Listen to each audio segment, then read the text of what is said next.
이렇게 강의를 마치고요. 모든 요인들은 사실 고혈압, 당뇨, 고지혈증 앞에 강의 설명드렸던 것과는 크게 다르지 않기 때문에 그 강의를 좀 저희가 다음 달 정도에는 조만간 정리해서 올려드릴 건데, 그걸 보시면 치료 방법은 다 동일하다고 아실 수 있을 거예요. 근데 심혈관 질환에 그럼 조금 더 포인트를 맞춰서 우리가 할 수 있는 게 뭘까 했을 때 운동이라서 그 얘기를 오늘 한번 좀 해보려고 합니다.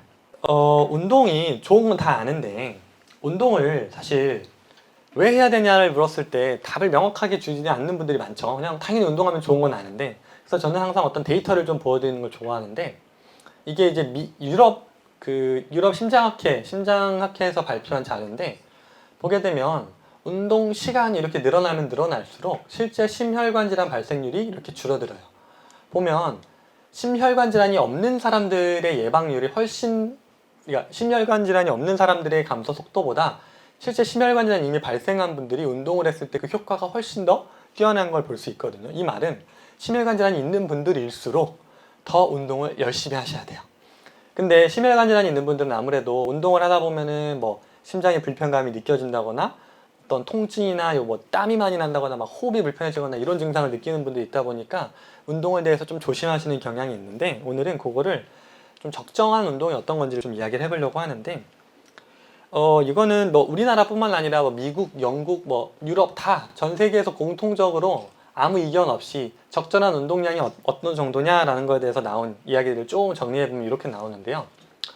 중간 강도 운동을 한 150에서 300분 일주일에, 그 말은 하루에 한 30분 정도 해서 일주일에 5일 정도 운동을 하면 된다는 내용인데, 중간 강도라는 게 뭔지 좀 헷갈릴 수 있는데 사람마다 본인이 느끼는 부하가 다르기 때문에, 중간 강도라고 하면 저 같은 경우에는 운동을 이렇게 많이 하는 편이 요즘은 아니라서 걷기만 해도 힘이 들어요. 그러면 걷는 걸 조금 빨리 걷는 정도, 그러면 이건 저한테 중간 강도 운동이에요.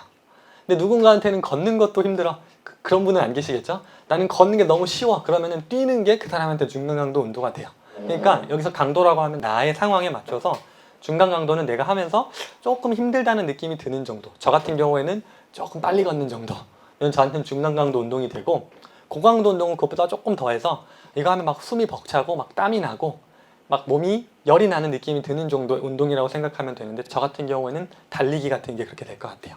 그래서 이거를 중간 강도, 고강도라고 하면 헷갈리지 마시고 내 상황에 맞춰서 내가 하기에 이 정도면 크게 힘들진 않고 아무 느낌이 없다, 이 정도는 아닌, 그걸 저강도라고 하고요. 중간 강도는 운동하는 느낌은 있고 내가 막 힘들어서 쓰러질 것 같지는 않은 정도, 그걸 중간 강도. 저 같은 경우에는 빨리 걷는 거, 대부분 비슷하실 거라고 생각해요. 그래서 사실 제 박사님도 그렇고 저도 그렇고 요즘 운동량이 너무 적다 보니까 그럼에도 불구하고 꼭 하려고 하는 게 사실 걷는 거예요. 저희가 환자분들한테 꼭, 특히 이제 심혈관 질환, 뭐 고혈압 이런 대사증후군 환자분들한테 운동하시라고 말씀드리면 다들 운동을 하고 싶은데 힘이 없다 하는데, 그럴 때 꼭 말씀드리는 게 운동이 이제 별게 아니에요. 하루에 이 기준만 봐도 일주일에 5번, 하루에 30분씩만 걸어도 이 기준에 충족을 하는 거거든요. 그래서 너무 부담 갖지 마시고 나의 상황에 맞춰서, 저 같은 경우에는 하루에 출퇴근할 때 30분씩은 걷는 것 같아요.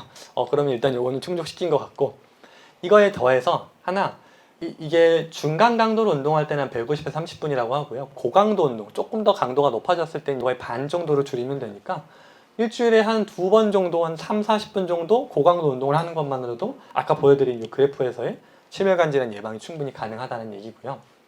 그리고 여기에 더해서 이건 유산소 운동을 기준으로 말씀드린 거고, 그 더해서는 주당 2회 정도, 마찬가지로 중간 강도, 저 같은 경우에는 물병을 드는 것 정도가 저한테 중간 강도가 될 것 같아요.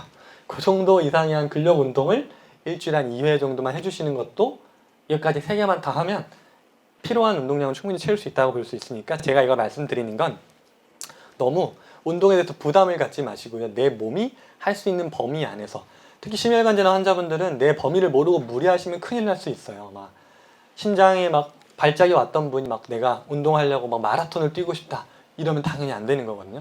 내 한계를 정확하게 아시고 그 정도에서 중간 강도 정도의 운동만으로도 충분히 효과를 본다는 말씀을 드리고 싶어서 이거를 좀 설명을 드렸고, 저희가 이제 대사증후군이라는 테마를 가지고 지금 6회 강의를 오늘 진행을 했고 마지막으로 심혈관 질환으로 끝을 냈는데, 저희가 이런 강의를 하는 이유는 환자분들께 이제 진료실에서 이야기를 하기에는 이런 강의를 6개를 하려면 거의 한 6시간은 이야기를 해야 되겠죠. 그래서 근데 이 대사증후군이란 질환이야말로 그 어떤 질환보다 내가 마음을 바꾸지 않으면 절대 치료할 수 없는 질환이거든요.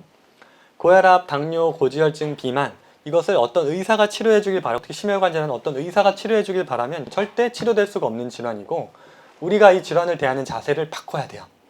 병은 내가 만들었고, 특히 이 대사증후군은 내가 하루하루 먹는 것의 역할, 그 기능이 잘못되고 내 하루하루 생활의 문제로 생겼다는 것을 잘 인식을 하시고, 그것을 내가 어떻게 대응할지를 좀 구체적으로 6회라는 강의를 통해서 길게 풀어봤으니까요.